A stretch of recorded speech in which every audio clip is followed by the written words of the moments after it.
क्या आप मेष राशि के जातक हैं?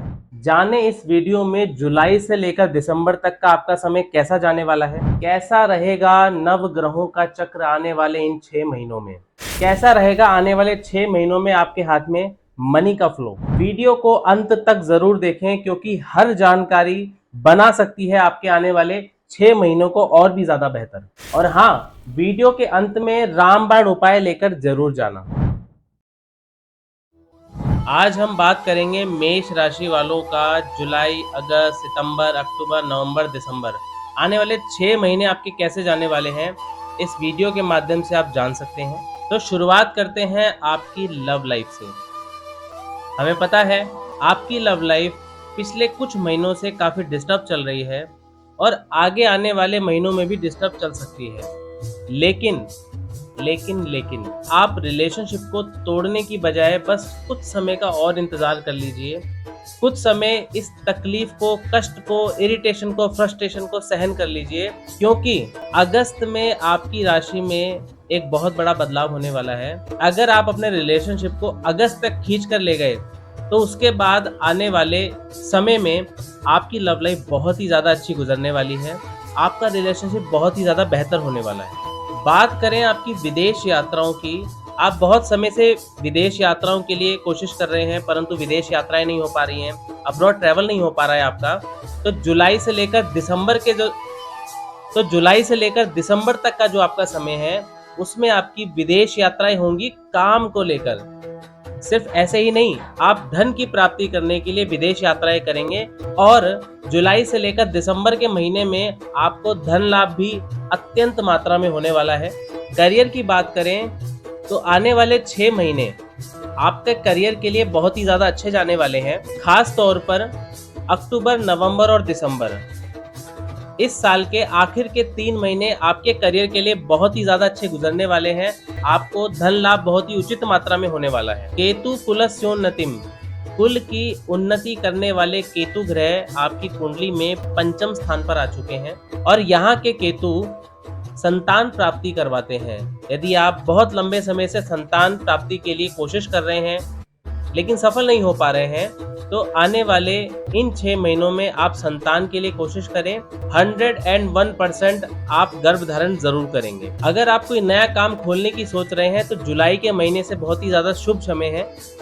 आप इस समय में जो भी काम करेंगे वह सफल हो जाएगा। पारिवारिक दृष्टिकोण की बात करें, आने वाले 6 महीने पारिवारिक दृष्टिकोण से शुभ नहीं रहेंगे। बस यही एक अशुभ सूचना है आपके लिए कि परिवार में सामंजस्य नहीं बैठेगा, कोर्ट कचहरी तक के धक्के खाने पड़ सकते हैं। जमीन जायदाद को लेकर परिवार में आपसी मतभेद होगा तो कोशिश करें इस साल किसी भी अनसुलझे मामले को सुलझाने की कोशिश ना करें क्योंकि इससे आपके परिवार में मतभेद और भी ज्यादा बढ़ने वाला है। ये साल आप बहुत ही एनर्जेटिक रहने वाले हैं। इस साल बहुत ही ऊर्जा विद्यमान है आपके अंदर।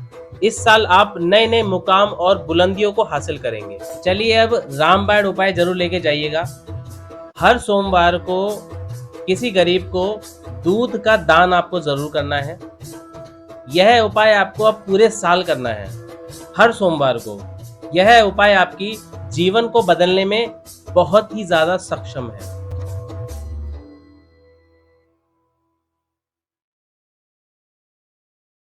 क्या आप वृषभ राशि के जातक हैं? इस वीडियो में देखें कैसा रहेगा आने वाले 6 महीनों में आपके हाथ में मनी का फ्लो। जाने इस वीडियो में जुलाई से लेकर दिसंबर तक का आपका समय कैसा जाने वाला है और हाँ, वीडियो के अंत में रामबाण उपाय लेकर जरूर जाना। आइए अब जानते हैं वृषभ राशि के आने वाले 6 महीने कैसे जाने वाले हैं। तो शुरुआत करते हैं आपकी लव लाइफ से। जुलाई, अगस्त, सितंबर और अक्टूबर, इन 4 महीनों में अपनी लव लाइफ को बहुत ही संजोकर आपको रखना है, बहुत ही संभाल कर रखना है क्योंकि इन 4 महीनों में आपके रिलेशनशिप के टूटने के योग बनते हैं। कोई भी फैसला लेने से पहले कम से कम 10 बार आपको सोचना है। अपने पार्टनर से बात करने से पहले कम से कम 100 बार सोच कर आइएगा क्योंकि आपका पार्टनर आपकी एक गलती को पकड़ने के लिए तैयार बैठा है। जुलाई से लेकर अक्टूबर तक का समय, एक छोटी सी चिंगारी आपके रिलेशनशिप में एक बहुत बड़ी आग लगा सकती है। करियर के पॉइंट ऑफ व्यू से बात की जाए तो आने वाले 6 महीने करियर के लिए बहुत ही ज़्यादा अच्छे जाने वाले हैं। राहु आपको भर-भर के पैसा देने वाला है, क्योंकि राहु आपकी कुंडली में करियर को, अर्निंग को बढ़ाने में सबसे ज़्यादा मददगार ग्रह साबित होगा। इन 6 महीनों में आप पैसा कमाएँगे, लेकिन राहु के पैसे को बचाना, राहु के पैसे को सँभालना बहुत ही ज़्यादा मुश्किल है। तो जितना ज़्यादा आप कमाएँगे, उससे ज़्यादा आप घटा भी सकते हैं। तो आप कोशिश ये करें कि इन 6 महीनों में जो भी पैसा आप कमाएं, अपनी ज़रूरत का पैसा निकाल कर बाकी पैसे को कहीं ना कहीं इन्वेस्ट कर दें, क्योंकि यह पैसा घटने में सेकंड नहीं लगाएगा। इस साल घर में बहुत झगड़े हो सकते हैं। घर के झगड़ों से परेशान होकर आपके बच्चे और आपके बुजुर्ग कोई गलत कदम उठा सकते हैं। इसलिए इस दोष से बचने के लिए जुलाई, अगस्त, सितंबर, अक्टूबर, नवंबर, दिसंबर, इन 6 महीनों में कम से कम 2 बार तीर्थ यात्रा अपने परिवार के साथ जरूर करें और अपने परिवार को असुरक्षा से बचाएं। चलिए अब बात करते हैं इस साल का रामबाण उपाय। हफ्ते में 3 बार शिवलिंग पर शक्कर चढ़ाएं और उसका अच्छे से लेपन करें। यह रामबाण उपाय इस साल होने वाली सभी दुर्घटनाओं से आपको बचाएगा।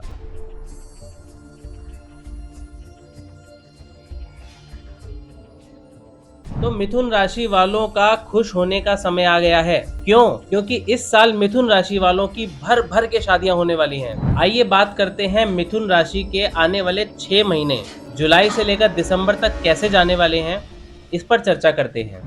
क्योंकि गुरु की सीधी दृष्टि आपके विवाह के स्थान पे पड़ रही है। आप पिछले कई सालों से विवाह करने की कोशिश कर रहे थे, परंतु विवाह में अड़चन और बाधाओं का आप बार बार सामना कर रहे थे। तो आपके खुश होने का समय आ गया है, क्योंकि इस साल आप शुभ विवाह में प्रवेश करने वाले हैं। करियर की बात करें तो आने वाले 6 महीने शनि बहुत ज्यादा एक्स्ट्रा एफर्ट लगवाने वाले हैं आपसे। शनि मेहनत करवाएंगे, भगाएंगे, दौड़ाएंगे, और इस भागा दौड़ी में आप इरिटेट भी होंगे, फ्रस्ट्रेट भी होंगे।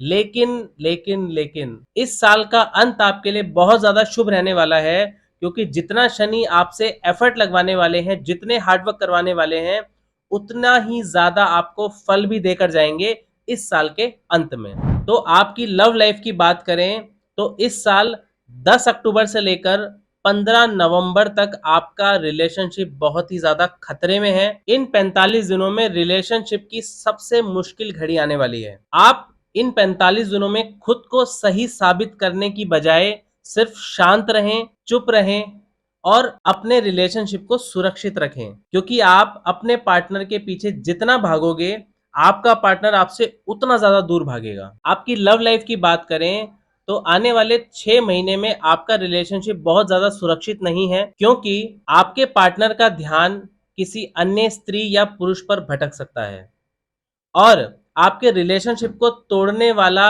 और कोई नहीं, आपका स्वयं का बेस्ट फ्रेंड होगा। और 10 अक्टूबर से लेकर 15 नवंबर तक आपका रिलेशनशिप टूटने की कगार पे हो जाएगा। तो आपको इन पूरे 6 महीने अपने रिश्ते को संभाल कर रखना है, क्योंकि लव लाइफ के लिए आने वाले 6 महीने आपके लिए बिल्कुल भी शुभ नहीं है। आइए अब बात करते हैं इस साल के रामबाण उपाय की। महीने के किसी एक शनिवार को किसी गरीब को जूते या चप्पल आप दान करें, ताकि आपका पूरा साल सुरक्षित रहे और आपके ऊपर किसी भी प्रकार की कोई भी मुसीबत ना आन पड़े।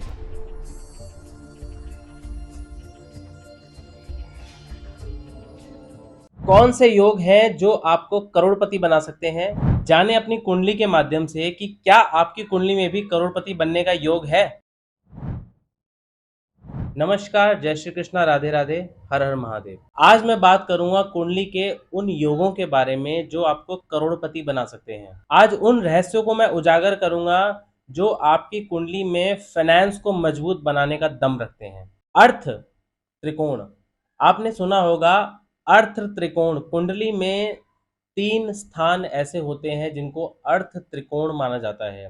यदि ये 3 स्थान आपकी कुंडली में मजबूत हो जाएं, तो आपको बड़े लेवल का टाइकून बना सकते हैं। इन 3 में से 2 स्थान यदि आपकी कुंडली में मजबूत हैं, तो यह आपको अच्छा धनवान व्यक्ति बना सकते हैं। यदि इन तीनों में से सिर्फ एक ही स्थान आपका मजबूत है, तो आपको ये मीडियम लेवल का धनाधिपति बना देते हैं। और यदि इन तीनों में से एक भी स्थान यदि आपका मजबूत नहीं हुआ तो आपकी कुंडली में कंगाल बनने तक का योग बन जाता है। आपके पास अपने पूर्वजों की चाहे कितनी भी जायदाद हो, यदि आपकी कुंडली में यह 3 स्थान अगर बिल्कुल कमजोर हैं तो आपको अर्श से फर्श पर लेकर आ जाते हैं। ये 3 स्थान अगर मजबूत हो जाएं तो आपके जीवन को बदल देते हैं, आपकी 7 पीढ़ियों तक को बदल देते हैं। कुंडली का सबसे प्रथम और महत्वपूर्ण स्थान है द्वितीय स्थान। इस स्थान को बैंक बैलेंस का स्थान भी माना जाता है। इस स्थान को नेम फेम का स्थान भी माना जाता है। यदि यह स्थान मजबूत है तो उस व्यक्ति का जन्म बचपन से ही धनाढ्य परिवार में होता है। बचपन से ही उसके पास धन की कोई कमी नहीं होती है। यही स्थान नेम फेम का स्थान भी है। इसी स्थान से आपको बाल्यावस्था से ही अपने परिवार का नाम मिलता है, अपने परिवार का सम्मान मिलता है। अब बात करते हैं कुंडली के 6वें स्थान की। यह स्थान बहुत ज्यादा महत्वपूर्ण है। महत्वपूर्ण इसलिए है क्योंकि धन कमाने के लिए जितनी भी जद्दोजहद, जितना भी स्ट्रगल, जितना भी हार्डवर्क और जितनी भी भागा दौड़ी हम करते हैं वो यह स्थान देता है। ये स्थान ऐसा स्थान है कि आपको हर प्रकार से परिपक्व बना देता है। यह स्थान आपको सर्दी, गर्मी, धूप, बरसात हर प्रकार के मौसम को फेस आउट करवाते हुए आपको धनाढ्य व्यक्ति बनाता है, क्योंकि 6वें स्थान को कुंडली में कंपटीशन का स्थान माना गया है। जब तक आप खुद से नहीं जीत जाते तब तक आप दूसरों से क्या ही जीतोगे। तो सबसे पहले यह स्थान खुद को मजबूत बनाने का साहस प्रदान करता है। कुंडली का 6वां स्थान गुरूर देता है, जज्बा देता है, जुनून देता है, कुछ कर दिखाने का। यह स्थान इतना मजबूत इंसान को बना देता है कि इंसान हर परिस्थिति को झेल सकता है। अब बात करते हैं कुंडली के 10वें स्थान की, जो वेरी वेरी इंपॉर्टेंट है, जो वीवीआईपी है। किस लिए? करोड़पति बनने के लिए। क्योंकि कुंडली का 10वां स्थान ही एक ऐसा स्थान है जो आपके इनकम के सोर्स को क्रिएट करता है। 10वें स्थान से अलग अलग प्रकार से धन की प्राप्ति करने के योग बनते हैं। 10वां स्थान कुंडली में मजबूत हो जाए तो इंसान को पैसा कमाने का दिमाग देता है। पैसा कमाने के बाद उस पैसे को कैसे बढ़ाना है, कहाँ इन्वेस्ट करना है, उस पैसे को कैसे बचाना है और कैसे उस पैसे को लंबे समय के लिए जोड़ कर रखना है, ऐसा स्थान 10वां स्थान माना जाता है। 10वां स्थान आपको एक ऐसी जागरूकता प्रदान करता है कि आप कभी हार मान ही नहीं सकते हैं। यह स्थान आपके अंदर एक ऐसा जोश जगा देता है कि कुछ कर, कुछ कर, कुछ तो कर। यह स्थान आपको खाली नहीं बैठने देगा कभी। यह स्थान अगर यदि आपका मजबूत हो गया है तो आपको करोड़पति बनने से कोई नहीं रोक सकता। तो कुंडली के अर्थ त्रिकोण बहुत ही ज्यादा महत्वपूर्ण इसलिए है क्योंकि यही 3 स्थान है जो आपको करोड़पति बना सकते हैं। और यदि यह तीनों स्थानों का बल जिसकी कुंडली में नहीं है, वह स्थान एक ऐसी भागा दौड़ी में भाग रहा होता है जिसका ना कोई आदि है ना कोई अंत है। तो यदि आप धन की प्राप्ति नहीं कर पा रहे हैं तो अपनी कुंडली के दूसरे, 6वें और 10वें स्थान पर निगाह बनाइए। इनको मजबूत बनाने के लिए आप क्या कर सकते हैं, ऐसे उपाय आप कीजिए, ऐसा मंत्र जाप कीजिए, ऐसी साधना कीजिए कि यह 3 स्थान आपके परिपक्व हो जाएं, मजबूत हो जाएं और आपके पास जिंदगी में कभी भी धन की कमी ना रहे।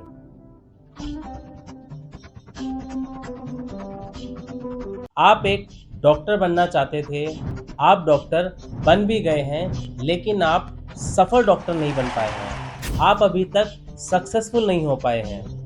तो आज मैं बात करूंगा कि कुंडली में ऐसे कौन से योग हैं जो आपको एक सक्सेसफुल डॉक्टर बना सकते हैं। तो कुंडली का एक ऐसा ग्रह जिसके बिना डॉक्टर बनने का सपना देखना भी पाप है। कुंडली का एक ऐसा ग्रह जो एक अच्छा और सच्चा डॉक्टर आपको बनाता है। कुंडली में इस ग्रह की युति यदि करियर और करियर लॉर्ड से नहीं बन रही है तो भूल जाओ कि आप एक सफल डॉक्टर बन सकते हैं। नमस्कार, जय श्री कृष्णा, राधे राधे, हर हर महादेव। आज मैं उस रहस्य को उजागर करूंगा जिसके बिना डॉक्टर बनने का सोचना भी आपके लिए गुनाह है। ब्रह्मांड में 9 ग्रहों के अंदर एक ग्रह ऐसा है जिसके दम पर आप एक सक्सेसफुल डॉक्टर बन सकते हैं, उस ग्रह का नाम है मंगल। धरणी गर्भ संभूतम विद्युत कांति समप्रभम कुमारम शक्ति हस्तम तम मंगलम प्रणमाम्यहम। भूमि के पुत्र मंगल, इनके बिना एक सफल डॉक्टर बनना असंभव है। यदि यह आपकी कुंडली में मजबूत नहीं है तो ना तो आप एक सक्सेसफुल डॉक्टर बन पाएंगे, ना आप एक ईमानदार डॉक्टर बन पाएंगे, और ना ही आपके द्वारा किए हुए ट्रीटमेंट से किसी को कोई लाभ होगा। यदि यह ग्रह आपका कमजोर है तो आप एक डॉक्टर तो बन जाओगे, लेकिन सफलता आपके कंधे पर नहीं लगेगी। एक टैग होता है ना, जिसके दम पर हम आगे बढ़ते हैं, वो टैग कभी आपके ऊपर नहीं लग पाएगा। कुंडली का दूसरा ग्रह चंद्रमा, यह जितना आपकी कुंडली में पीड़ित होगा, अशुभ अवस्था में होगा, यह जितना तकलीफ में होगा, उतना ही आप एक अच्छे सर्जन बन पाएंगे। क्योंकि सर्जन बनने के लिए कैंची चलानी पड़ती है, काटा पीटी करनी पड़ती है, और जितना आपका हृदय मजबूत होगा, हृदय आपका ठोस होगा, कठोर होगा, उतना ही ज़्यादा अच्छे आप सर्जन बन पाएंगे। कुंडली का तीसरा ग्रह गुरु ग्रह, जिसकी दृष्टि से मंगल और चंद्रमा को बल मिलता है, मंगल और चंद्रमा को एक ताकत मिलती है, साहस मिलता है। सच्ची निष्ठा यदि कोई ग्रह प्रदान कर सकते हैं तो वो है गुरु ग्रह।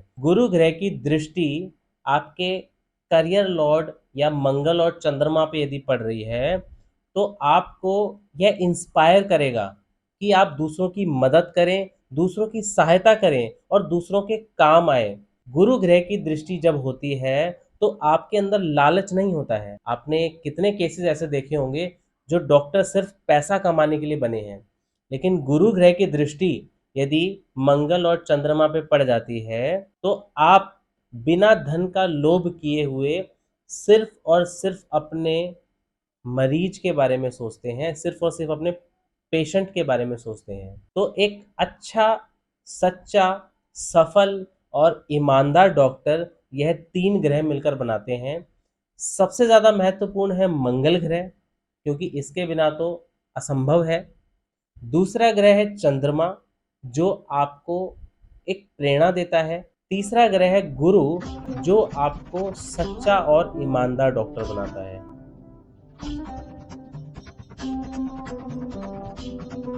लव मैरिज है, उसके अनसक्सेसफुल होने का क्या कारण? तो ज्योतिष की दृष्टि से ऑनलाइन पार्टनर सर्च करना कहाँ तक सही है? अब लाइफ पार्टनर भी लोग अपने लिए ऑनलाइन देखने लगे हैं। शुक्र ग्रह अट्रैक्शन का प्रतीक है, तो 41 दिन तक आप ये उपाय करें। अधिकतर ऐसे व्यक्ति जो विष दोष से प्रभावित हैं, उनको डोमिनेट कर दिया जाता है, इनको दबाया जा सकता है, इनको प्रेशर में लाया जा सकता है। उसके लिए सीधा सीधा एक टोटका है।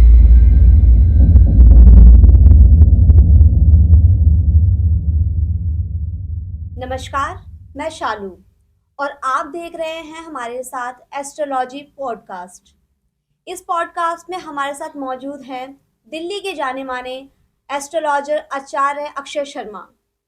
इस पॉडकास्ट में हम जानेंगे कि लव मैरिज का रेशियो इतना कम क्यों है, किसी रिलेशनशिप को सक्सेसफुल कैसे बनाया जाए, साथ ही इसकी अन्य जानकारियाँ। प्रणाम गुरुजी। नमस्कार जी। जैसे कि आप देख रहे हैं कि इंडिया में जो लव मैरिज का ट्रेंड है वो काफ़ी तेज़ी से चल रहा है।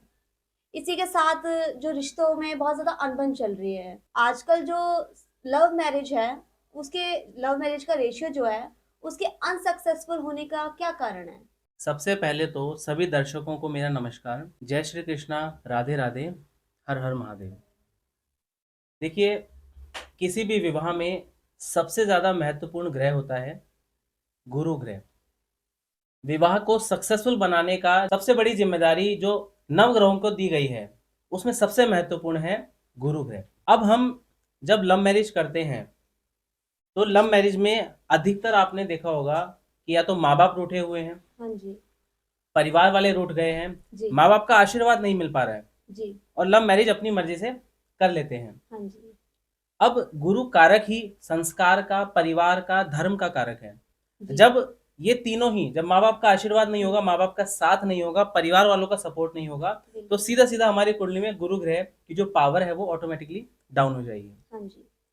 अब जब गुरु ग्रह इतना कमजोर हो जाता है किसी कुंडली में, तो उस विवाह का चल पाना बहुत ही ज्यादा मुश्किल हो जाता है। तो गुरुजी, लव मैरिज को हम सक्सेसफुल कैसे बना सकते हैं? देखिए, जी। नवग्रहों में जो हमने आपको पहले ही बताया हाँ कि जी। गुरु ग्रह मोस्ट इम्पोर्टेंट ग्रह है हाँ जी। किसी भी मैरिज को सक्सेसफुल बनाने के लिए। जी। अब अब सिचुएशन ऐसी हो गई है कि माता पिता सपोर्ट में नहीं है, परिवार वाले सपोर्ट में नहीं हाँ है, जी। किसी का आशीर्वाद नहीं है। अब गुरु ग्रह कमजोर हो गया है तो हम हाथ पे हाथ धर के बैठ नहीं सकते, हमें कुछ तो करना होगा। यही हाँ जी। एंट्री होती है एक ज्योतिषी की, हाँ जो जी। आपको सही सलाह दे सकते हैं। हाँ जी। देखिए, गुरु ग्रह धर्म कर्म पूजा पाठ दान पुण्य से बहुत मजबूत हो जाते हैं। यदि नव दंपति जिनका विवाह हुआ है वह धर्म कर्म पूजा पाठ दान पुण्य करते हैं, निरंतर करते हैं, हाँ जी। तो इससे उनका जो गुरु ग्रह है वो बहुत पावर में आ जाता है। हाँ जी। इसके लिए मैं आपको एक कथा भी सुना देता हूँ। एक बार एक जंगल में डाकू गुजर रहा था, हाँ अपने जी। घोड़े पर विराजमान था, उसके हाथ में अस्त्र शस्त्र थे। हाँ जी। वह जब विचरण कर रहा था तो उसकी हम्म। नजर एक आश्रम के ऊपर पड़ी। हाँ जी। आश्रम में गुरु अपने शिष्यों को ज्ञान और वैराग्य की बातें समझा रहे थे। जी। वह कुछ देर रुककर वहां उसने सुना और वह इतना मंत्रमुग्ध हो गया उनके इस ज्ञान के अंदर कि उसने वहीं अपने अस्त्र शस्त्र त्यागे और भागकर सीधा गुरुदेव के चरणों में जा गिरा हाँ और जी। उनसे हाथ जोड़कर प्रार्थना करने लगा कि हे गुरुवर, हे प्रभुवर, हे ज्ञानी, आप मुझे कोई ऐसा मार्ग प्रदान करें जिससे मेरे भी पापों का नाश हो सके, मेरे भी पाप भस्म हो जाएं। जी। क्योंकि मैंने धन के लोभ में इतने पाप कर डाले हैं, मैंने जी। धन के लोभ में ना जाने कितने लोगों की हत्याएं कर दी हैं, कितनी पत्नियों को मैंने विधवा बना दिया है सिर्फ धन के लोभ में। तो आप मुझे कोई ऐसा मार्ग प्रशस्त करें जिससे मेरे सारे पाप जल जाएं। गुरुदेव ने उनकी दशा को देखा, उस पर दया आई, क्योंकि जो ज्ञानी जन होते हैं, गुरुवर होते हैं, ये बहुत दयालु होते हैं। हाँ जी। डाकू को देखकर भी उनके अंदर दया आई और उन्होंने एक मार्ग प्रदर्शित किया। उन्होंने उस डाकू को एक लाठी प्रदान करी हम्म। और कहा, तुम इस भारतवर्ष के जितने भी तीर्थ यात्राएं कर सकते हो, जी। जितना दान पुण्य कर सकते हो, जितना जी। धर्म कर्म कर सकते हो, जी। उतना करो। जी। जिस दिन यह लाठी हरी हो जाएगी, हाँ जी। समझ लो उस दिन तुम्हारे सारे पापों का नाश हो चुका है। जी। वह अनेकानेक तीर्थ स्थलों पर गया, उसने न जाने अनगिनत नदियों का स्नान किया, उसने धर्म कर्म किया, पूजा पाठ किया, जितना हो सका उसने दान पुण्य किया। जी। और इस बात को लगभग लगभग 1 साल बीत गया, 2 साल बीत गया, 5 साल बीत गए, 7 साल बीत गए। जब लगभग 7 वर्ष यह समय बीत चुका था, तब वह उसका मन विचलित होने लगा। अब वह जैसे ही जंगल से गुजर रहा था कि उसने सिंह की गर्जना की आवाज सुनी। जैसे ही वह आगे बढ़ा, उसने एक दृश्य देखा कि एक सिंह गर्जना करते हुए एक गाय के ऊपर आक्रमण करने जा रहा है, जी। गाय का वध करने जा रहा है। जी। अब उसने इतने पुण्य कर लिए थे, जी। इतने दान पुण्य कर दिए थे हाँ कि जी। उसका जो हृदय था वो परिवर्तित हो चुका था। हाँ जी। उसका, ये कहो कि उसका जो माइंड है हाँ वो जी। बिल्कुल धर्म की तरफ जा चुका था। जी। उससे यह दृश्य देखा नहीं गया। जो डाकू न जाने कितनी हिंसाएं कर चुका था, वह एक छोटी सी हिंसा नहीं देख पाया, उससे रहा नहीं गया। वह तुरंत उस शेर के पीछे भागा और जैसे ही सिंह ने गर्जना करते हुए गाय के ऊपर छलांग लगाई, हाँ जी। उसने अपनी उसी लाठी से सिंह के सर पर ऐसा वार किया कि उसके प्राण वहीं पखेरु उड़ गए। हाँ जी। सिंह मारा गया और तुरंत वह लाठी हरी हो गई। जी। इसका तात्पर्य यह है कि आप दान पुण्य करते हैं, पूजा पाठ करते हैं, धर्म कर्म करते हैं, जी। तो आपकी बुद्धि परिवर्तित होती है। अधर्म से धर्म के मार्ग की तरफ आप पहुंच जाते हैं। जी। और यदि आप गाय की सेवा करते हैं, जी। गाय को भोजन खिलाते हैं हाँ जी। डेली बेसिस पर, जी। तो आपके पुण्यों का जो उदय है वो करीब करीब 100 गुना अधिक हो जाता है। गुरुजी, आप एक्स्ट्रा मैरिटल अफेयर को किस दृष्टि से देखते हैं? देखिए, एक्स्ट्रा मैरिटल अफेयर सही मायने में एक भयानक परिस्थिति है। जी। यदि किसी का पति एक्स्ट्रा जी। मैरिटल अफेयर कर रहा है, जी। तो उसकी पत्नी के मनोभावनाओं पर क्या प्रभाव पड़ेगा। ठीक उसका उल्टा, यदि उसकी पत्नी में एक्स्ट्रा मैरिटल अफेयर कर रही है, तो पति पर क्या प्रभाव पड़ेगा। जी। यह स्थिति सोचना भी बहुत भयानक है। जी। और जिसके साथ हो रही है उसके ऊपर क्या बीतती होगी। अब इसके लिए सीधा सीधा उपाय है सम्मोहन या वशीकरण। जी। एक सूक्ष्म सम्मोहन भी कहा जा सकता है। हाँ जी। मैं सूक्ष्म सम्मोहन का एक उपाय बता देता हूँ सभी के सामने। कि जिस स्त्री या पुरुष, जिसका भी स्त्री या जिसका पुरुष एक्स्ट्रा मैरिटल अफेयर कर रहा है, जी। वह अगर स्त्री है तो स्त्री क्या करेगी, अपने राइट गाल के नीचे, राइट गाल के अंदर हाँ जी। 2 हरी इलायची दबा लेगी। 2 इलायची 2 घंटे तक रखनी है और वही इलायची अपने पति को किसी भी चीज़ में मिलाकर, चाय में, खाने में मिलाकर दे देनी है। जी। और यह उपाय लगातार 41 दिन तक करना है। इससे आपके जो पति हैं, हम्म, उनका जो ध्यान है वो आपकी तरफ बना रहेगा, वो हाँ जी। आपकी तरफ सम्मोहित रहेंगे हमेशा। जी। अब एक स्थिति और है, यदि आपके पार्टनर पर थर्ड पर्सन ने ऑलरेडी ब्लैक मैजिक करा रखा हो, उसके लिए सीधा सीधा एक टोटका है, बहुत जी। प्रभावशाली टोटका है। जी। यह रावण संहिता से मैंने निकाला है। क्या करना है, जो भी थर्ड पर्सन है उसका करीब करीब हथेली जितना एक फोटो निकालना है। जी। फोटो को सामने रखना है हाँ जी। और उसके अंदर 2 चुटकी सिंदूर भरना है। हाँ जी। फोटो की 4 तह लगानी है। हाँ जी। 4 तह लगाकर चारों कोनों पर 4 लौंग चुभोनी है। जी गुरुजी। और यह उपाय या तो अमावस्या की रात्रि को होगा जी। या फिर शनिवार की रात्रि को आप कर सकते हैं। जी। यह उपाय 3 बार होना बहुत आवश्यक है। जी। और जो भी स्त्री या पुरुष इस उपाय को करे वह बहुत शुद्ध अवस्था में होना चाहिए, पवित्र अवस्था में होना चाहिए, यानी कि धुले हुए वस्त्र पहनकर इस उपाय को करना है। हाँ जी। फोटो पर आपने लौंग चुभोई, जी। उसके बाद आपको किसी पेड़ के नीचे करीब करीब आधे हाथ जितना हाँ जी। ऐसा गड्ढा खोदना है, जी। उस फोटो को दबाना है जी। और उसके ऊपर 2 चुटकी लाल सिंदूर फेंकना है। पहले आप सिंदूर जो है वो पहले आपने छिड़का था, अब आपको फेंकना है, जी। जैसे थ्रो कर रहे हैं। हाँ जी। हाँ जी। उसके बाद आपको वह गड्ढा भर देना है। उस व्यक्ति का रेत पर नाम लिखना है और नाम के ऊपर ऐसे क्रॉस लगाना है अपनी उंगली से। उसके बाद आपको पीछे मुड़कर नहीं देखना है। अपने घर पर आप आ गए तो जब तक आप हाथ पैर मुंह ना धो लें, कुल्ला वगैरह ना कर लें, तब जी। तक आपको किसी से बात नहीं करनी है। जी। यह उपाय आपको 3 बार करना है। आप 3 शनिवार कर लो या 3 अमावस्या कर लो। मेरे हिसाब से यह उपाय अमावस्या को किया जाए तो ज़्यादा प्रभावशाली होता है। रावण संहिता में शनिवार का भी इसमें ज़िक्र किया गया है, लेकिन हमारे हिसाब से यदि आप अमावस्या को करते हैं ये उपाय, तो ये बहुत प्रभावशाली होता है। यह उपाय रात्रि के ही समय में करें, क्योंकि सुबह के समय में, मॉर्निंग के टाइम में, दिन के समय में जो शुभ ग्रह हैं वो एक्टिव होते हैं। रात्रि के समय में जितने भी अशुभ ग्रह हैं वो एक्टिव हो जाते हैं। तो जैसे कि गुरुजी हम देख रहे हैं कि आजकल सोशल मीडिया का ज़माना है। हर कोई जो व्यक्ति है वो सोशल मीडिया का यूज़ करता है। तो वो अब लाइफ पार्टनर भी लोग अपने लिए ऑनलाइन देखने लगे हैं। तो ज्योतिष की दृष्टि से ऑनलाइन पार्टनर सर्च करना कहाँ तक सही है? देखिए, किसी किसी की कुंडली में सप्तम स्थान या सप्तम स्थान के स्वामी पर शनि या राहु की दृष्टियां होती हैं। जी। शनि राहु, क्योंकि देखो ये सबसे बड़ा मांगलिक कार्य है और शनि राहु को सबसे ज़्यादा अशुभ ग्रह भी माना गया है। जी। शनि राहु टेक्निकल चीज़ों के कारक भी माने गए हैं।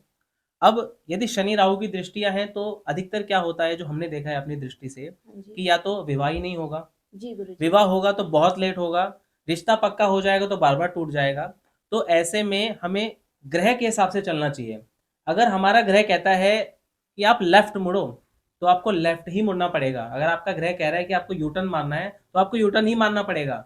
आप ग्रह के हिसाब से चलेंगे, ग्रह आपके हिसाब से नहीं चलेगा। अब ऐसे में ऑनलाइन पार्टनर देखना बिल्कुल सही है। आप चाहे सोशल मीडिया के थ्रू देखें, चाहे आप मैट्रिमोनियल वेबसाइट के थ्रू देखें, अगर आपको अच्छा पार्टनर मिल रहा है तो आप वहीं देखें, वही आपके लिए सही रहेगा। तो गुरुजी जो आजकल रिलेशनशिप जो टूट रहे हैं, उनके कमज़ोर होने के जो कारण हैं, वो क्या हैं? प्लैनेट्स के अकॉर्डिंग हमें बताइए कि इसको सक्सेसफुल कैसे बनाया जा सकता है या इसके उपाय कैसे किए जा सकते हैं? देखिए, रिलेशनशिप टूटने में जो हमने सबसे ज़्यादा पाया है, जी। करीब करीब जो लव मैरिज के जो जो प्रेम के या रिलेशनशिप के जो केसेस हमारे पास आए हैं, हाँ जी गुरुजी। करीब करीब 1000 से लेकर 1200 कुंडलियों के अंदर हमने जो विशेषता पाई है वो ये पाई है कि अधिकतर रिलेशनशिप उन लोगों का टूटता है जिनकी कुंडली में या तो विष दोष हो जी। या फिर चंद्र ग्रहण दोष हो। जी। विष दोष बनता है शनि और चंद्रमा से, चंद्र ग्रहण दोष बनता है राहु और चंद्रमा से।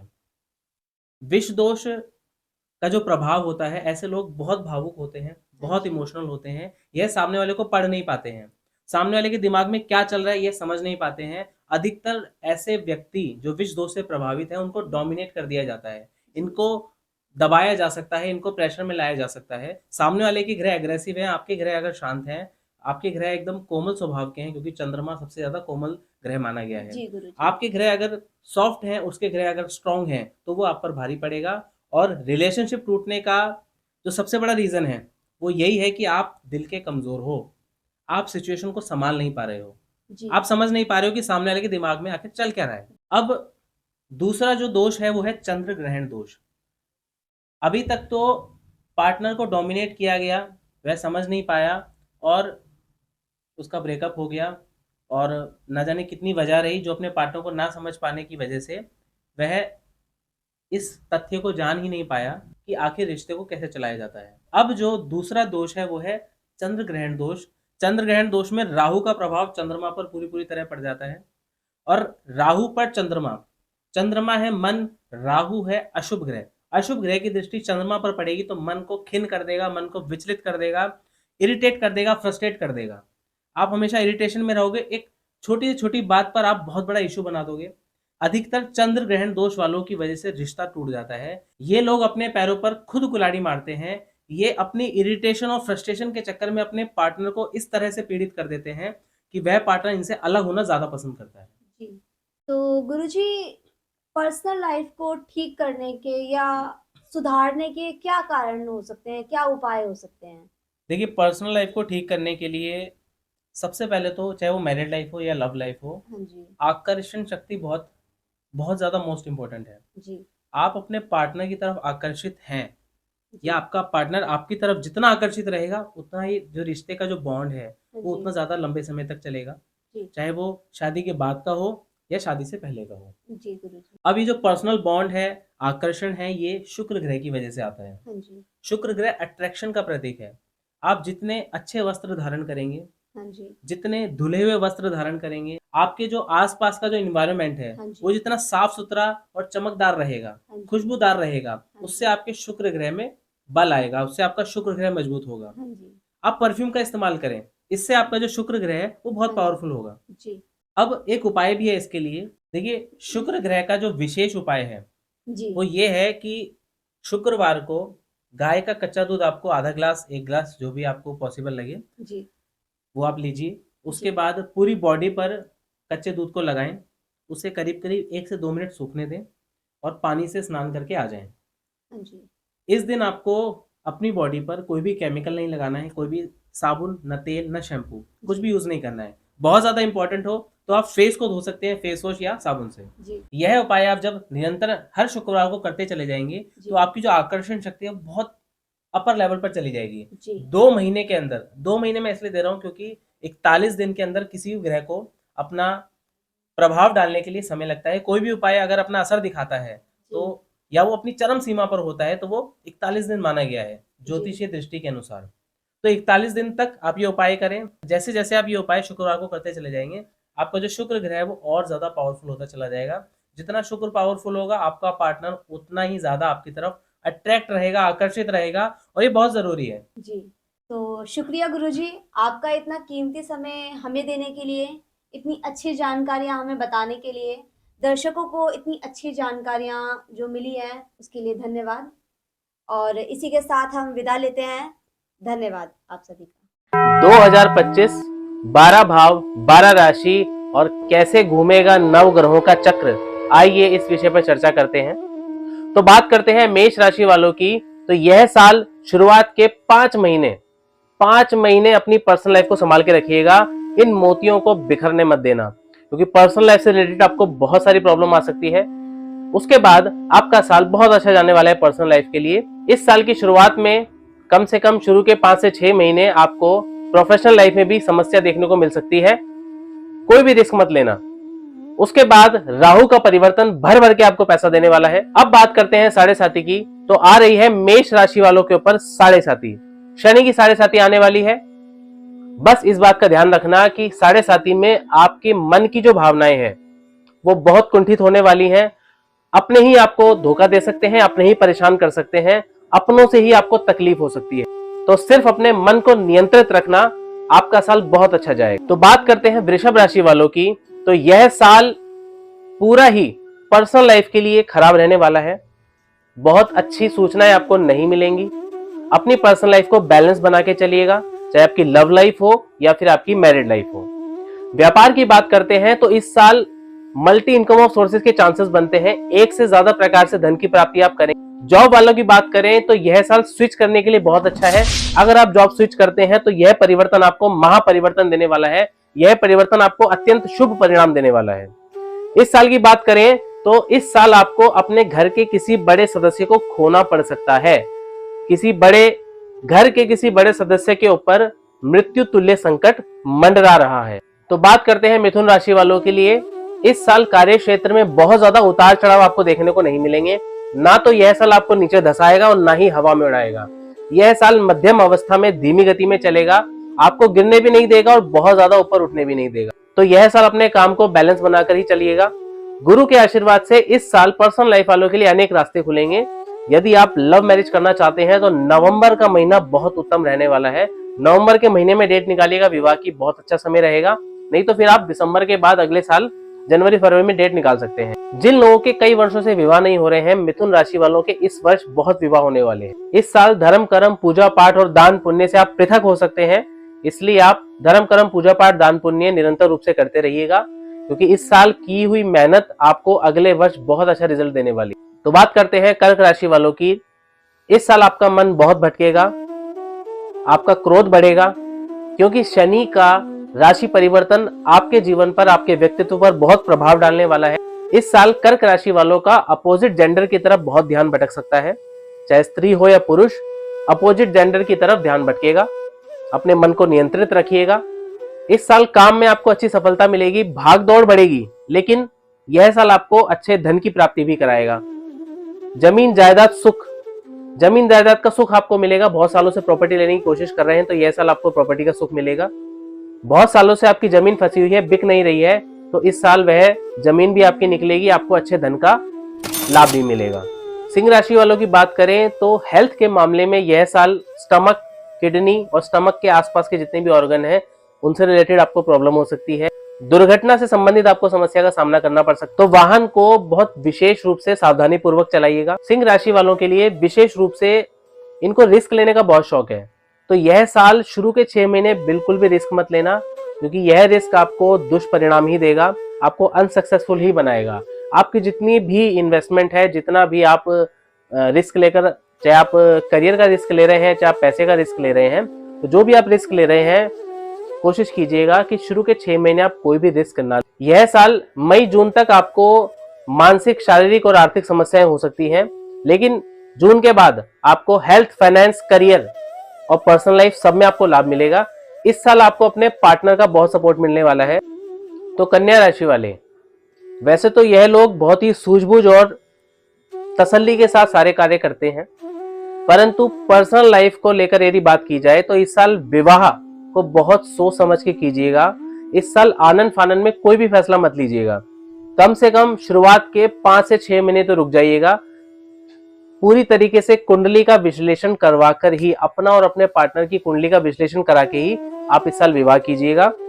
शुरुआत के 6 महीने आपके मानसिक रूप से डिस्टर्ब रह सकते हैं, लेकिन उसके बाद आपका जो समय है वो बहुत अच्छा रहने वाला है। तो करियर की बात की जाए तो यह पूरा ही साल करियर को लेकर बहुत स्ट्रगल वाला आपका रह सकता है। सीधी उंगली से घी नहीं निकलेगा, तो आपको ध्यान रखना है कि यह साल आपको अपनी बुद्धि को तीव्र गति से दौड़ाना है करियर में बहुत ज्यादा आगे बढ़ने के लिए। और हाँ, विशेष रूप से इस साल यदि आप कोई दान करते हैं, इनफैक्ट ये साल किया हुआ दान, 2025 में किया हुआ दान आपको आने वाले 10 वर्षों तक फायदा देगा। तो तुला राशि वालों की बात करते हैं तो यह साल हो क्या तो परिवर्तन आएगा इस साल आपका। शनि का महापरिवर्तन, शनि का विशेष परिवर्तन आपके लिए बहुत ही उत्तम रिजल्ट लेके आने वाला है। ऋण, रोग और शत्रु, 6वां स्थान कुंडली में ऋण, रोग और शत्रु का होता है। रोगों को साइड किया जाए तो ऋण और शत्रुओं पर आप विजय प्राप्त करेंगे।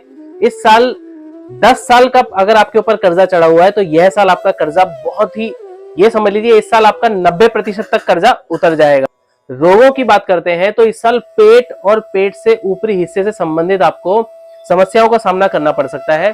आप दिल के बहुत अच्छे हैं, नो डाउट आप दिल के बहुत अच्छे हैं, लेकिन इस साल आपको हर्ट करने वाले लोग बहुत ज्यादा मिलेंगे। तो बात करते हैं करियर की। अगर इस साल आप पार्टनरशिप में बिजनेस खोलने की सोच रहे हैं तो भूल जाओ, क्योंकि यह साल पार्टनरशिप में अगर आप बिजनेस, क्योंकि यह साल अगर आपने पार्टनरशिप में बिजनेस खोल लिया तो एक तो आपका पार्टनर ही आपका सबसे बड़ा शत्रु बन जाएगा और आपका बिजनेस उठने से पहले जमीन में धंसता हुआ नजर आ जाएगा। वृश्चिक राशि वालों की बात की जाए तो यह पूरे साल ही आपके ऊपर पितृदोष रहेगा। अपने पितरों के निमित्त हर अमावस्या को 5 लोगों को भोजन जरूर कराइएगा। तो पर्सनल लाइफ में यह साल बहुत ज्यादा अच्छा नहीं रहने वाला है।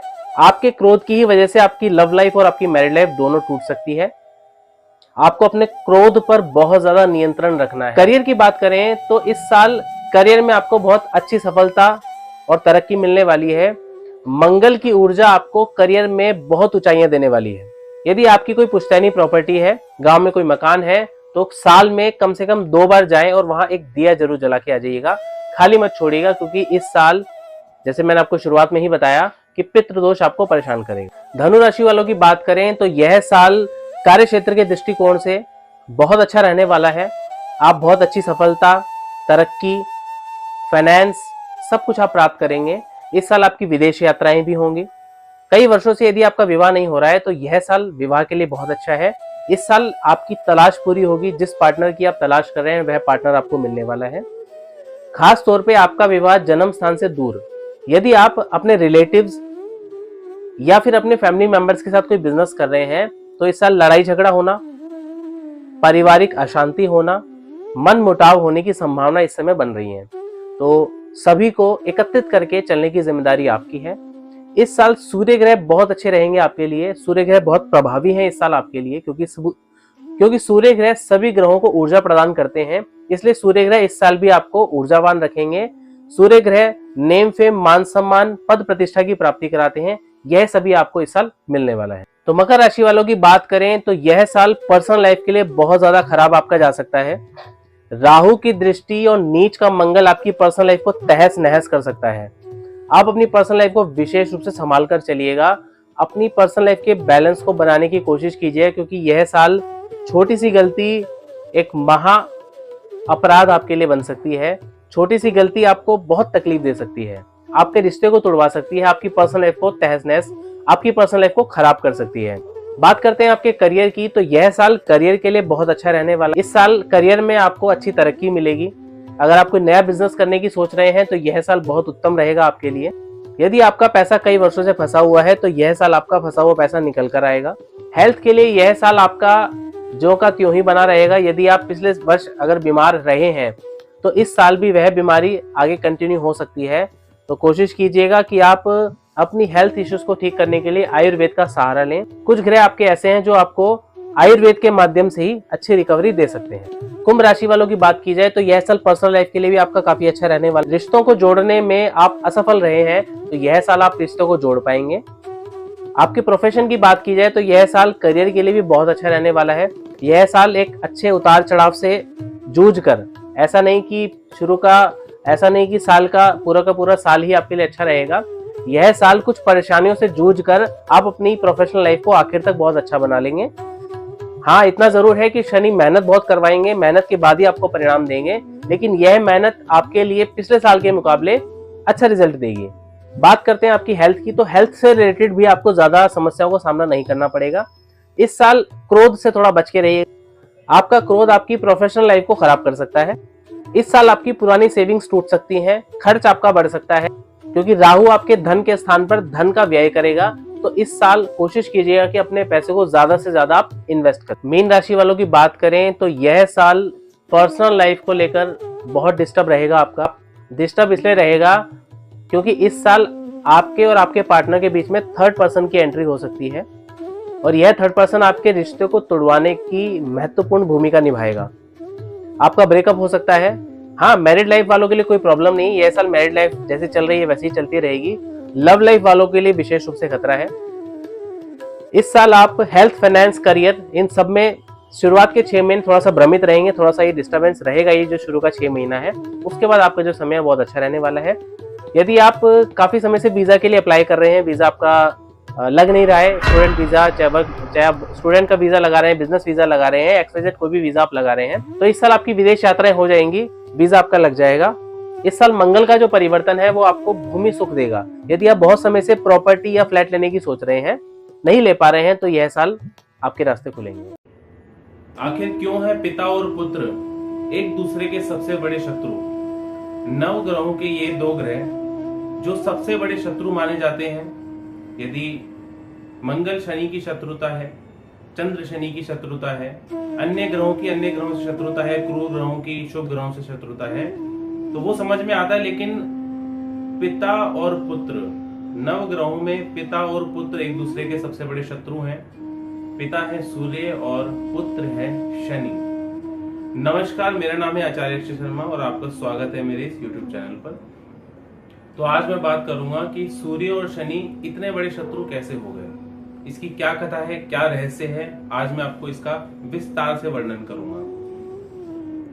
तो बात यह है, जब छाया के गर्भ में भगवान शनि थे। छाया भगवान सूर्य की पत्नी है।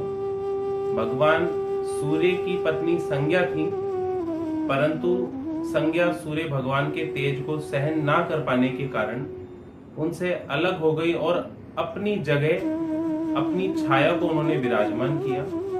और छाया का स्वरूप एकदम हूबहू संज्ञा जैसा ही था। तो अब हम आगे की कथा का वर्णन करते हैं। इससे पहले की कथा, इसके बाद की कथा का वर्णन हम आने वाली अगली वीडियो में करेंगे। तो पिता और पुत्र शत्रु कैसे बने उसका वर्णन हो रहा है। तो छाया के गर्भ में जब भगवान शनि थे, तब उन्होंने भोलेनाथ की आराधना करी, भोलेनाथ की पूजा करी, भोलेनाथ की तपस्या करी। और भोलेनाथ की ऐसी घोर तपस्या करी जिसमें उन्होंने ना ही कुछ खाया, ना ही कुछ पिया, भूख प्यास गर्मी सहन करते हुए उन्होंने भगवान भोलेनाथ की तपस्या करी। और भगवान भोलेनाथ के तपस्या के कारण भगवान शनि का जो वर्ण है वो गर्भ के अंदर काला पड़ गया। अब जब भगवान शनि का जन्म हुआ तो सूर्य भगवान ने शनि को देखते ही उनको पहचानने से, उनको अपना मानने से मना कर दिया। उन्होंने अपनी पत्नी के चरित्र पर दाग लगाना चाहा, अपनी पत्नी के चरित्र पर उन्होंने उंगली उठाई।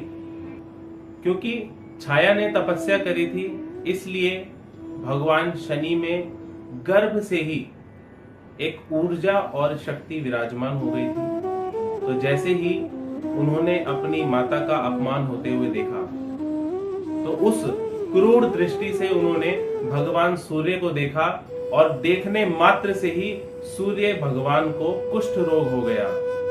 वह शनि की दृष्टि को सहन नहीं कर पाने के कारण वहां से भाग खड़े हुए और भागते भागते सीधा भगवान भोलेनाथ की शरण में गए। भोलेनाथ की जब शरण में भगवान सूर्य आए, तब भगवान सूर्य ने भोलेनाथ की शरण में जब भगवान सूर्य आए, तब भोलेनाथ ने आपस में सुलह कराई और सूर्य को अपनी गलती का एहसास दिलाया। परंतु इस पूरे क्रियाकल्प के दौरान भगवान शनि के मन में अपने पिता के प्रति बैर उत्पन्न हो गया और तब से जन्म से लेकर अब तक यह मित्र नहीं बन पाए, एक अच्छे पिता और पुत्र नहीं बन पाए, इनका एक संबंध नहीं बन पाया पिता और पुत्र का। और आज के समय में भी इनको नवग्रहों के अंदर सबसे बड़ा शत्रु माना गया है। शनि भगवान से संबंधित और भी कथाएं हैं, एक एक करके हम हर कथा का विस्तार से आपके सामने वर्णन करेंगे। जय श्री राम, हर हर महादेव। आइए आज हम वर्णन करते हैं कि कैसे भोलेनाथ और शुक्र का पिता और पुत्र का संबंध है। नमस्कार, मेरा नाम है आचार्य अक्षय शर्मा और आपका स्वागत है मेरे इस YouTube चैनल पर।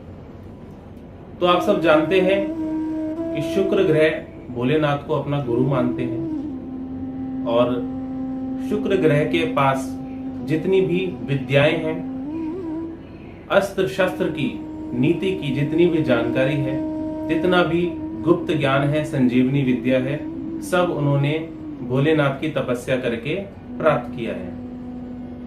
परंतु आज हम आपको एक ऐसी कथा का वर्णन कर रहे हैं जिसमें शुक्र और भोलेनाथ पिता और पुत्र बन गए। भगवान शंकर को क्रोध आया, भोलेनाथ को क्रोध आया, परंतु माता पार्वती ने उनकी दोनों आंखें बंद कर दी। लेकिन प्रभु ने अपने तीसरे नेत्र को खोलकर उस ऊर्जा को अपने त्रिनेत्र से बाहर निकाला। उस ऊर्जा से एक पुत्र उत्पन्न हुआ, एक पुत्र का जन्म हुआ। उस पुत्र का नाम हुआ अंधक। अंधक जन्म से ही अंधे थे, देख नहीं पाते थे। क्यों? क्योंकि जब उनका जन्म हुआ तब भोलेनाथ की आंखें बंद थी। ऊर्जा तो हुई, भोलेनाथ की ऊर्जा से जन्म लिया है, तो ऊर्जावान तो वो थे, गुणवान भी थे, परंतु भोलेनाथ की आंखें बंद थी, इसलिए वह देख नहीं पाते थे। अब अंधक को देखकर कोई भी देवता उसको अपनाने को तैयार नहीं था, परंतु शुक्राचार्य के मन में करुणा जागी और उन्होंने अंधक को अपना लिया। शुक्राचार्य ने अंधक का लालन पालन किया और अंधक को बचपन से ही अपनी विद्याओं का ज्ञान देना शुरू किया। शुक्र अंधक के पिता भी कहलाए, क्योंकि लालन पालन करने वाले पिता ही होते हैं, और गुरु भी कहलाए, क्योंकि सारी विद्याओं का ज्ञान उन्होंने अंधक को प्रदान किया। एक गुरु की तरह अपने शिष्यों को देखा और पुत्र की तरह उसका लालन पालन किया। अंधक जैसे जैसे बड़ा होता चला गया, वह तेजस्वी और पराक्रमी होता चला गया। क्यों? क्योंकि संतान भी किसकी थी? भोलेनाथ की। तो भोलेनाथ की संतान ऊर्जावान तो थी ही, परंतु उस ऊर्जा को कैसे केंद्रित करना है, कैसे एकत्रित करना है और उस ऊर्जा को कैसे बढ़ाना है, वह सारी विद्या शुक्राचार्य ने उनको सिखाई। अंधक जैसे जैसे बड़ा हुआ, युवा हुआ, अब क्योंकि अंधक युवा हो गया है, आप भी जानते हैं कि पिता और पुत्र में टकराव तब होता है जब पुत्र युवा हो जाता है। उनकी अंडरस्टैंडिंग नहीं मिलती है, विचार नहीं मिलते हैं, विचारों में मतभेद हो जाता है। हर किसी के साथ होता है। 100 में से 90% ऐसा ही होता है। पिता और पुत्र की अनबन का कारण सिर्फ पुत्र की युवावस्था होती है, जनरेशन गैप हो जाता है। तो हम शुक्राचार्य की बात कर रहे थे, तो शुक्राचार्य ने जब देखा पुत्र युवा हो रहा है, तो वह भोलेनाथ और पार्वती के पास उनको ले गए। अंधक ने भोलेनाथ का दर्शन किया, अपनी दिव्य दृष्टि से उसने भोलेनाथ को देखा। उसी दिव्य दृष्टि से अंधक ने पार्वती माता का भी दर्शन किया, परंतु पार्वती माता को दर्शन करते ही, पार्वती माता को देखते ही अंधक के मन में मातृत्व भाव की जगह पत्नी का भाव जागृत हो गया। अंधक के मन में एक बीज उत्पन्न हो गया कि मैं इस स्त्री को अपनी पत्नी बनाऊंगा। परंतु अंधक माता पार्वती पर इतना ज्यादा मोहित हो गया कि उनको पाने के लिए वह भगवान शिव का भी वध करने को तैयार था। समय बीता, जब अंधक के भाव को बदलते हुए शुक्राचार्य ना देख पाए, नहीं सहन कर पाए, उनका मन रुष्ट हो गया, कुंठित हो गया और वह अत्यंत व्याकुल होकर भोलेनाथ के पास गए। भोलेनाथ से आराधना की, प्रार्थना की कि हे भोलेनाथ, मुझे अपनी शरण में ले लो, मैं इस संसार में नहीं रहना चाहता।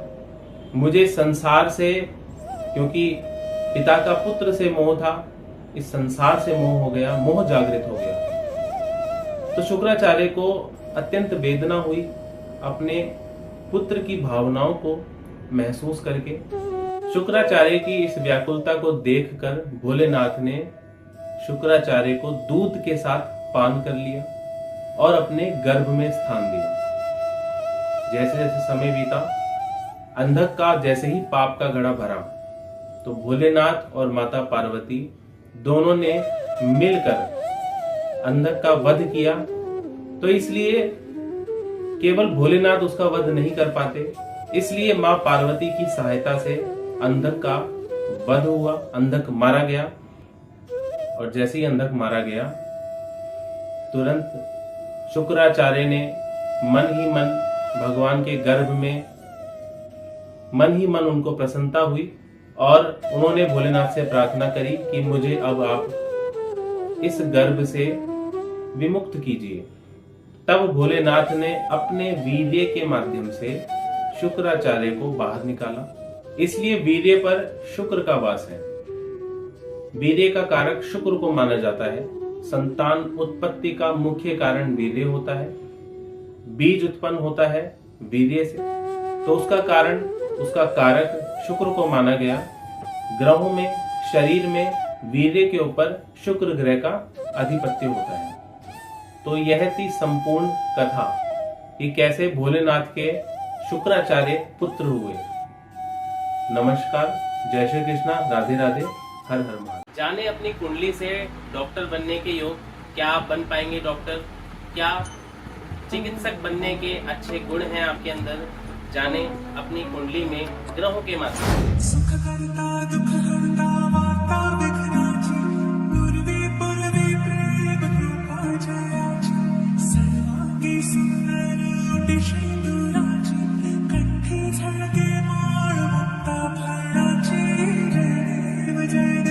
कौन कौन से ग्रह हैं जिनके माध्यम से आप एक सफल डॉक्टर बन सकते हैं? तो नमस्कार, मेरा नाम है आचार्य अक्षय शर्मा और स्वागत है आपका मेरे इस YouTube चैनल पर। तो सबसे पहले बात करते हैं सूर्य ग्रह की। सूर्य ग्रह चिकित्सक इनको माना गया है। आयुर्वेद, जड़ी बूटियों के देवता इनको माना गया है। घने जंगलों में जहाँ जहाँ सूर्य की धूप पड़ती है उसके माध्यम से कई सारी जड़ी बूटियाँ विकसित होती हैं और सूर्य के प्रकाश से ही उनमें ऊर्जा आती है। उनकी जड़ी बूटियाँ, दवाइयाँ, इनमें ऊर्जा ही नहीं होगी। जैसे एक्सपायर हो जाती है कोई चीज़ तो वो किसी काम की नहीं होती है, ठीक उसी प्रकार सूरज की धूप से यह जड़ी बूटियाँ ऊर्जावान होती हैं और इनके प्रयोग से हम ठीक होते हैं। तो विशेष रूप से सूर्य के गुण, सूर्य का दशम, देखो विशेष रूप से दशम स्थान बहुत जरूरी है क्योंकि कर्म स्थान है दशम स्थान और दशम स्थान से करियर देखा जाता है, हमारी स्टेबिलिटी देखी जाती है, हमारी करियर की ग्रोथ देखी जाती है दशम स्थान से। तो दशम स्थान की बात करते हैं तो सबसे पहले सूर्य का संबंध यदि दशम स्थान से बन रहा हो, अकेला सूर्य ही आपको डॉक्टर नहीं बना सकता है। इस श्रेणी में मंगल का भी विशेष योगदान है। मंगल को एक मुख्य चिकित्सक के रूप में जाना गया है, एक शल्य चिकित्सक के रूप में मंगल को माना गया है। तो मंगल की विशेष अनुकंपा होनी चाहिए दशम स्थान पर। मंगल और सूर्य की युति, अगर इन दोनों की युति एकदम बहुत मजबूत युति आपकी कुंडली में बन रही है दशम स्थान से, तो आप बहुत अच्छे डॉक्टर बन सकते हैं। अब बात करते हैं गुरु ग्रह की। गुरु ग्रह नव ग्रहों के सबसे शुभ ग्रह गुरु को माना गया है। संवेदना, भावनाओं को पहचानने की शक्ति, संरक्षण, प्रोटेक्ट करने की कला गुरु ग्रह को दी गई है। ज्ञान के भंडार हैं, बिना ज्ञान के, बिना गुरु ग्रह के आप डॉक्टर नहीं बन सकते हैं।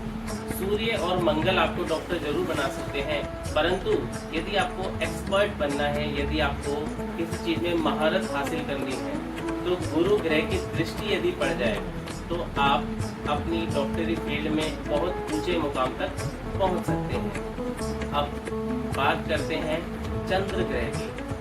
चंद्र ग्रह को विशेष इसलिए माना गया है क्योंकि एक अगर अच्छा सर्जन बनना हो तो चंद्र ग्रह का नीच या पाप ग्रहों से युति होना बहुत आवश्यक है। यदि चंद्र ग्रह की युति नीच और पाप ग्रहों से बन रही हो, चंद्र ग्रह जितना ज्यादा पीड़ित है आपकी कुंडली में, आप उतने अच्छे सर्जन बन सकते हैं। क्यों?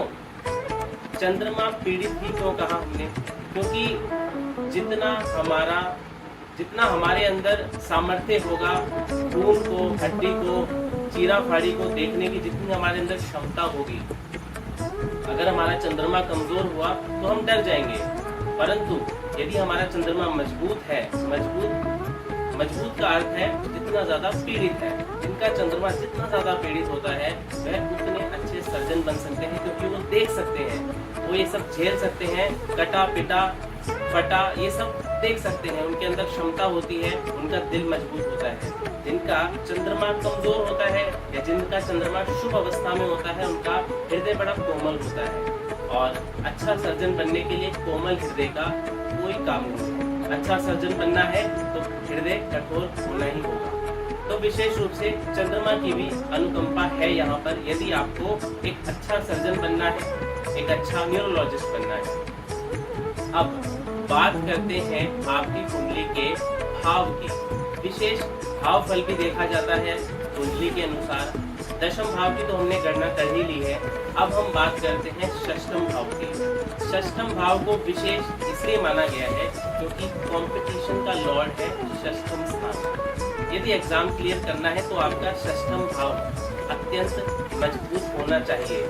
षष्ठम भाव और अष्टम भाव ये दोनों अशुभ स्थान माने गए हैं। यदि शुभ ग्रह इनके अंदर आकर नीच के या अशुभ अवस्था में विराजमान है तो षष्ठम और अष्टम और ज्यादा बली हो जाते हैं।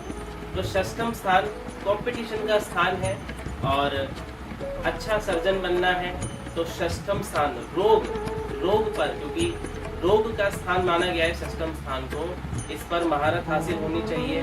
दूसरा, दशम का भाग्य स्थान है षष्ठम स्थान, इसलिए षष्ठम स्थान जितना ज्यादा पीड़ित, जितना ज्यादा अशुभ और क्रूर ग्रह षष्ठम स्थान पर होंगे उतना ही जल्दी आप अपना MBBS या डॉक्टरी का एग्जाम क्वालिफाई कर पाएंगे। अब बात करते हैं अष्टम स्थान की।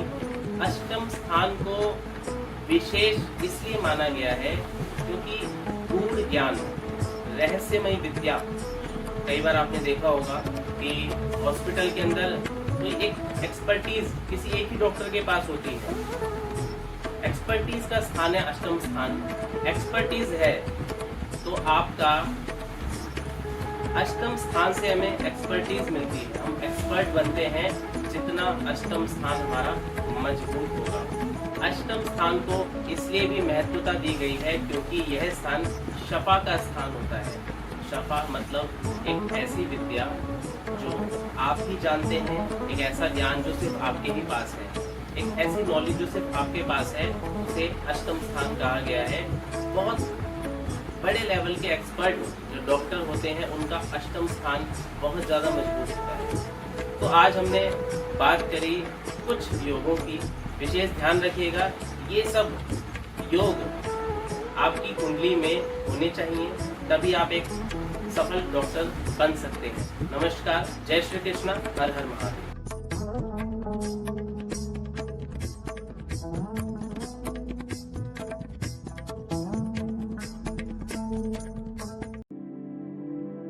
मंत्र सिद्ध कैसे करें। नमस्कार, मेरा नाम है आचार्य अक्षय शर्मा और आपका स्वागत है मेरे इस YouTube चैनल पर। मंत्र सिद्ध करने की विधि, अधिकतर प्रश्न आते हैं कि मंत्र सिद्ध कैसे किया जाए, मंत्र सिद्ध कैसे होता है, क्या मंत्र सिद्ध हो भी जाता है। तो आप सबके प्रश्नों का, तो इन सभी प्रश्नों का आज मैं उत्तर देने जा रहा हूँ। मंत्र सिद्ध होता है यदि आप एक मंत्र को निरंतर, लगातार, बार बार, हर बार पढ़ते हैं तो वह मंत्र सिद्ध हो जाता है। मंत्र पढ़ने के विशेष दिन भी होते हैं, विशेष रात्रियां भी होती हैं, विशेष ग्रहण काल भी होते हैं जिस समय मंत्र बहुत ही आसानी से सिद्ध हो सकता है। अब सबसे पहले मंत्र सिद्ध करने की विधि के बारे में जानते हैं। तो सबसे पहले जिस मंत्र को आप सिद्ध करना चाहते हैं उस मंत्र को अच्छी तरह से रट लीजिए, अच्छी तरह से याद कर लीजिए। सबके सामने मंत्र सिद्ध कर रहे हैं तो आप गोमुखी के अंदर माला को रखकर मंत्र सिद्ध करेंगे। यदि आप अकेले मंत्र सिद्ध कर रहे हैं तो सिर्फ आप माला के द्वारा ही मंत्र सिद्ध कर सकते हैं। विशेष रूप से एकांत में ही मंत्र को सिद्ध करना चाहिए। मंत्र सिद्ध करने से एक अदृश्य ऊर्जा हमारे अंदर जागृत हो जाती है, इसलिए कोशिश करें कि यह एकांत समय में ही करें। मंत्र सिद्ध करने का जो विशेष समय होता है, या तो आप सुबह 7 बजे तक अपने मंत्र को सिद्ध कर लें, या फिर आप रात्रि के 11 बजे के बाद मंत्र सिद्ध करें। शिव का या देवी का मंत्र पढ़ रहे हैं तो आपके पास रुद्राक्ष की माला होनी चाहिए। यदि आप लक्ष्मी माँ के मंत्र को सिद्ध कर रहे हैं तो आपके पास कमलगट्टी की माला हो। यदि आप बगलामुखी के मंत्र को सिद्ध कर रहे हैं तो आपके पास हल्दी की माला होनी चाहिए। इसी प्रकार तंत्र विद्या के हिसाब से अलग अलग मंत्र होते हैं और उन अलग अलग मंत्रों की अलग अलग प्रकार की मालाएं होती हैं। लेकिन हम विशेष बात करेंगे सात्विक मंत्रों की, सात्विक विधि की। तो मंत्र जब आप सिद्ध कर रहे हो तो आपके पास एक शुद्ध आसन होना चाहिए। और एक बात का विशेष ध्यान रखिएगा कि जिस माला, जिस गोमुखी और जिस आसन का आप प्रथम बार में प्रयोग करें, कोशिश करें कि उसी आसन का, उसी माला का, उसी गोमुखी का आप हर बार प्रयोग करेंगे, क्योंकि मंत्र तो सिद्ध होता ही होता है, मंत्र के साथ साथ वह वस्तुएं भी सिद्ध हो जाती हैं जिसका आप लगातार प्रयोग कर रहे हैं। शुद्ध और स्वच्छ वस्त्रों को धारण करना है। ऐसे वस्त्रों को धारण करना है जिसको पहनकर आप अत्यंत सहज महसूस करें। उसके पश्चात आपको आसन पर बैठना है। अपने आगे एक दीपक जलाना है। अपने आराध्य के आगे आपको एक दीपक जलाना है। उसके पश्चात आपको माथे पे तिलक लगाना है और जिस भी देवता का या देवी का आप मंत्र सिद्ध करने जा रहे हैं, 5 से 10 मिनट उनका आंख बंद करके ध्यान करना है। उसके पश्चात आपको उनका मंत्र सिद्ध करना शुरू कर देना है। जैसे ही आपकी एक माला पूरी होती है तो सुमेरु पर्वत को क्रॉस ना करें, उसे टापे नहीं, उस माला को उलट लें और वहां से मंत्र सिद्ध करना शुरू करें। मंत्र सिद्ध करते करते सबसे पहले जो सबसे विचारणीय बात है कि आपका मन बहुत एकाग्र होना चाहिए। इसलिए ऐसे समय का चयन करना चाहिए जिस समय आपके आसपास कोई ना हो, जिस समय कोई शोर ना हो, किसी भी प्रकार की ध्वनि की आवाज ना आ रही हो, किसी भी प्रकार की ध्वनि आपके कानों में ना गूंज रही हो। उस समय आप मंत्र को सिद्ध करें। जब वातावरण एकदम शांत हो उस समय आप मंत्र सिद्ध करें। इसलिए कहा गया है मंत्र को अकेले और रहस्यमयी स्थान पर ही सिद्ध करना चाहिए। पूर्व काल में रहस्यमयी स्थान पर ही मंत्र सिद्धि किया जाता था। एक चीज का विशेष ध्यान रखना है आपको, यदि आप प्रातः काल में मंत्र सिद्ध कर रहे हैं तो आपका मुख पूर्व दिशा की तरफ होना चाहिए। यदि आप रात्रि के समय मंत्र सिद्ध कर रहे हैं तो आपका मुख पश्चिम दिशा की तरफ होना चाहिए। मंत्र सिद्ध करते वक्त यदि आपका ध्यान भटके तो उसके लिए कुछ विशेष मुद्राएं होती हैं, जैसे शांभवी, भैरवी, त्राटक। तो इनमें से किसी भी विद्या का प्रयोग करके, इनमें से किसी भी मुद्राओं का प्रयोग करके आप मंत्र सिद्ध कर सकते हैं जिससे आपका ध्यान ना भटके। अब इन मुद्राओं के बारे में विशेष जानकारी के लिए हम अगली वीडियो में इसकी चर्चा करेंगे। नमस्कार, राधे राधे, जय श्री कृष्णा, हर हर महादेव।